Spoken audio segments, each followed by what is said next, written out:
Could Ohio State offensive tackle Josh Simmons end up being a late first-round pick, maybe even earlier? Ryan, I think it's certainly possible with how weak this offensive line class is. Where do you sit on the big man who missed a majority this year due to an injury, but for those few games, that sample size that we got, he flashed a ton of potential?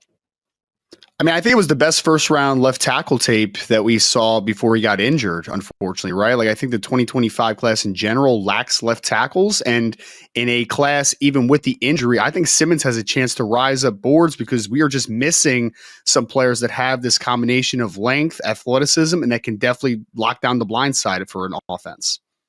Yeah, you mentioned the athleticism. That's what's like really exciting to see him move in the way that he's able to play in space. It almost makes you wonder, why weren't they trying to get him into space more often, getting to the second level? He's pretty impactful for what he can do on screens.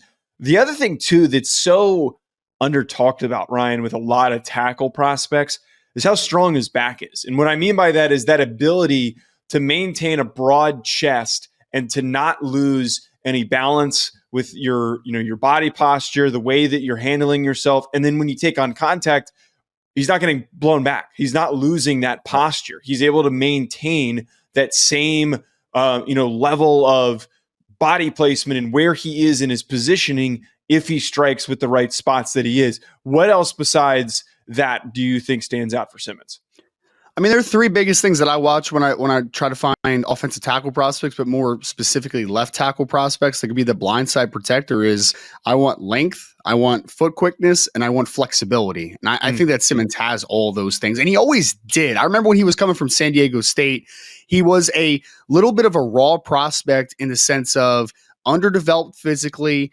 Technically, he had a lot of work to do, and that was the things that needed to improve from year one to year two at Ohio State, and it did. Like, the technical refinement was better, but I think more than anything, he's gotten stronger the last 2 years. He's starting to really fill out his frame, and that natural foot quickness and flexibility is always going to be there ultimately, right? So as long as he's able to continue to add good weight and good power to that profile that he already has, and you maintain that foot quickness and that flexibility, I think, again, he's a starting left tackle in the next level. And I think that if he didn't get hurt, Joe, he may have been a top 10 pick, man. Like, It's not the most unreasonable thing to say that he could have had that type of rise in this class. Right. If he put on film against Oregon, a full game against Oregon, and then a tape against Tennessee and Michigan against these premier defensive linemen, it would have been enough with the trajectory that he was putting out there. I'm curious to see what happens.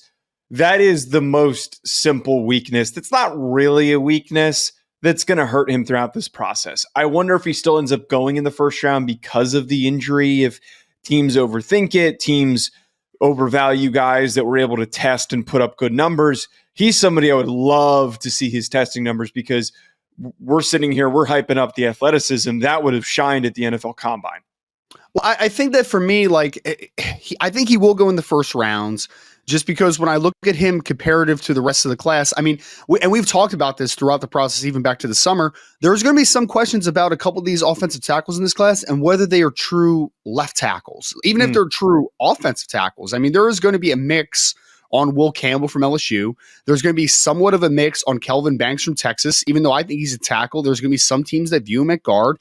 And then outside of that, we're talking about a lot of more right tackle prospects. Even though Ariante Ursary from Minnesota played left tackle at Minnesota, I think he's more of a right tackle on the next level. Then you're getting guys like Cameron Williams from Texas that are true right tackles. So for a league that is starved of blindside protectors, of true left tackle prospects, I think that Joshua Simmons is definitely still going to be a first round pick, because it's just an ACL tear. And I know just ACL, whatever, but it's going to be a situation where the recovery is not going to be crazy. He still got hurt early enough in the season that I think that his recovery time will be okay to get back before the 2025 season officially kicks off. And I think ultimately that ability to play the blind side is going to keep him in the first round, and still could keep him top 25 pick. Like, I still think that he can go relatively early in the first round, because you just do not have that many true left tackles in the 2025 group. Yeah, he is in a really good positioning here for any year where there's limited tackle options, because teams need offensive linemen. There are a lot of teams right now that need fixes at offensive line. So maybe because of this market that we're discussing, that there's really no who's left tackle one, who is the best left tackle. There's no answer to that question. It's really going to help him. The injury stuff, we're going to have to see, and we'll find out more as the process progresses. If we were to pinpoint just some general weaknesses, I think that, and he's been somebody who has been raw and has been improving dramatically season by season since he ended up at Ohio State coming from San Diego State. He still just needs a little bit of improvement with his technique, his hand placement. He also is one of those guys that just catches himself lunging a little bit because he's so powerful that a lot of times these powerful guys tend to over pursue and they're caught with just, poor placement and they're out of position. That stuff's fixable. The stuff that's not changeable and coachable is the athleticism. Wouldn't be surprised me if in a couple of years those problems are fixed within his first few years in the league.